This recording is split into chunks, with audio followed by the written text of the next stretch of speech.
نن وګورئ ستا د پېښور شادي حالونه د لویو پښتنو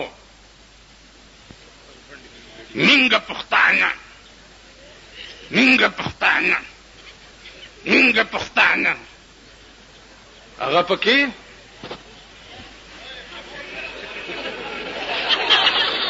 په شادي حالونو کې وی کنه وی سړو سره په یو مېز روټۍ خوري کنه خوري چې زما خزا زان ته پښتون ویم او زما خزا پردي سړی سره په میز روټۍ وخوري زما په دغه خزا د ټول پاکستان خره واچوم.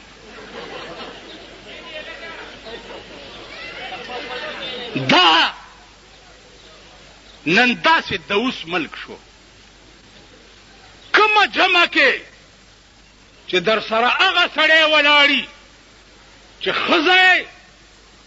په شفي مارکیټ او په کوچي بازار کې شاپینګونه کوي پردو سړو سره وایي په ایمان دې بازار کې ایکې پاره د فکر ایکې پاره ایکې پاره د مازدیګر ټایم کې تاسو ګورئ ایو دکاندار ورته چرته ویلي چې جا پھوسی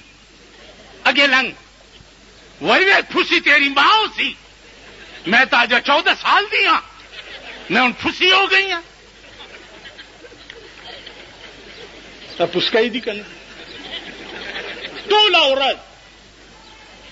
د خدای د عظیم د پاکستان حکومتا کدی پزړه کې دا نه چې د پاکستان ښځې به په کورونو کې بندوم الله دې د ضیاءالحق غوندې په اسمان کې ټوکړې کا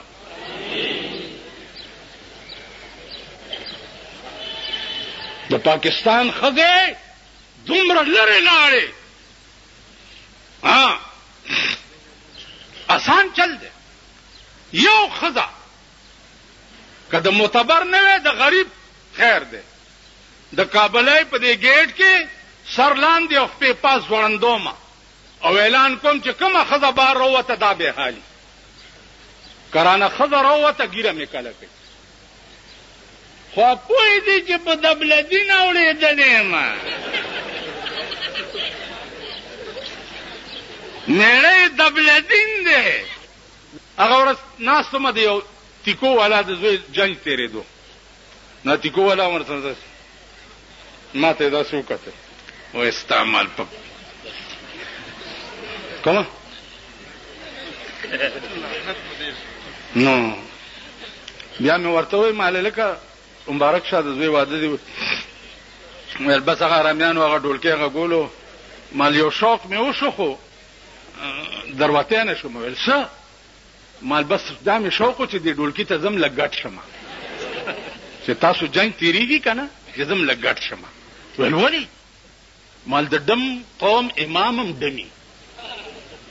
زه ستاسو امام یم چې تاسو ډمان یې نو زه نر پاتې کېدی شم ستاسو ټول ودونه لعنت دی په 15,000 روپۍ ورته موټر سجاوئ شاله دې کې به صحیح ما به ماما کې نوي نن په ډولۍ کې